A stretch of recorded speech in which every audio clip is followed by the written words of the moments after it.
যা ধারণা করা হচ্ছিল বাস্তবে তাই হলো যে প্রধান উপদেষ্টা গেছেন নিউ ইয়র্কে। আওয়ামী লীগ তো বাংলাদেশে আর শক্তি দেখাতে পারে না, সেখানে তারা দেখিয়েছে। এবং যেহেতু প্রধান উপদেষ্টার সঙ্গে বিএনপি আছে, জামাত আছে, সুতরাং বিএনপিও পাল্টা শোডাউন, সেই শোডাউন থেকে স্লোগান পাল্টাপাল্টি এবং পুলিশ এসে হস্তক্ষেপ করেছে, দুই পক্ষকে সরিয়ে দিয়েছে, উত্তেজনা তৈরি হয়েছে। আরও কোনো অপ্রীতিকর ঘটনা বা অ্যারেস্ট হবার খবর জানা যায়নি। একটা শিরোনাম দেখা যাচ্ছে যে বিএনপি আওয়ামী লীগ নেতা কর্মীদের পাল্টাপাল্টি স্লোগানের মধ্যে পুলিশ এসে আওয়ামী লীগ বিরোধী ভিডিও ব্লগার মাসুদুর রহমানকে সরিয়ে দেয়।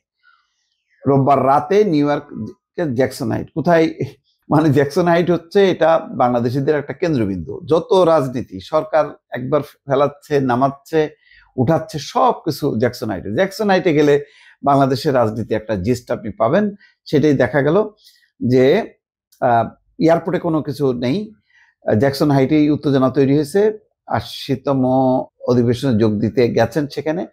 প্রধান উপদেষ্টার এই সফর সামনে রেখে নিউ ইয়র্ক সময় রোববার সন্ধ্যার পর জ্যাকসন হাইটসে বিএনপি আওয়ামী লীগ নেতাকর্মীরা মুখোমুখি অবস্থান নেন। তখন বাঙালি অধ্যুষিত এলাকাটিতে ব্যাপক উত্তেজনা তৈরি হয়।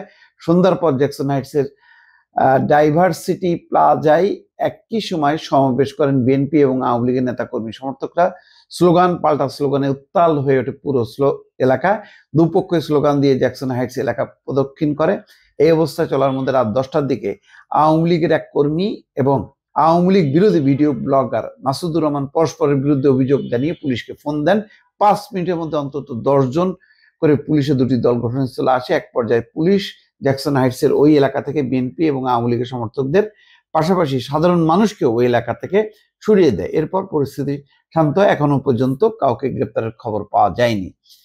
তো এইটার একটা এক ধরনের বাইরে যারা আছে তারা এত বেশি রাজনীতি নিয়ে চর্চা করেন বাংলাদেশের, তারা বাংলাদেশে এসে সরাসরি কোনো কিছু করে না, কিন্তু ওখানে তাদের সেই আবেগ, অনুভূতি, ক্ষোভ সবকিছু প্রকাশ করেন। এটা এক ধরনের এই উইন্ডোটা আমার মনে হয় সবসময় খোলা থাকা উচিত। অপ্রীতিকর ঘটনা বাদ দিয়ে যদি তারা তাদের মতন করে মানে ক্ষোভ বিক্ষোভ করেন, অন্তত কিছুটা হলেও শান্ত হয়। ধরেন দিল্লিতে বসে শেখ হাসিনারও ভালো লাগছে যে এত বিপর্যয়ের পরও নিউ ইয়র্কে আওয়ামী লীগ কর্মীরা তার পক্ষে স্লোগান দিচ্ছে।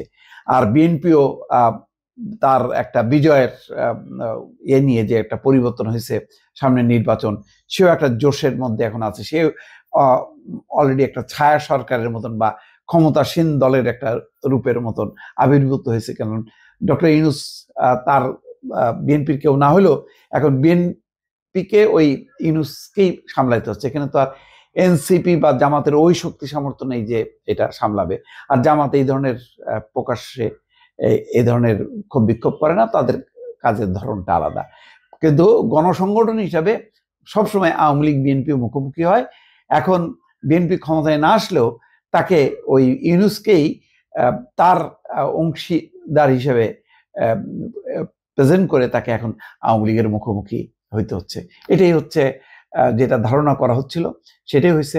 হয়তো মাত্রাটা বাড়তে পারতো, কিন্তু ওই যে কনসুলেটে যে আক্রমণ হয়েছে তাতে বেশ কয়েকজন অ্যারেস্ট হয়েছে, মামলা হয়েছে, সেসব কারণে হয়তো আওয়ামী লীগ সতর্ক ছিল, যার জন্য হয়তো সংঘাতটা বেশি মানে আগায়নি বা গড়ায়নি। দর্শক ভালো থাকবেন, আল্লাহ হাফিজ।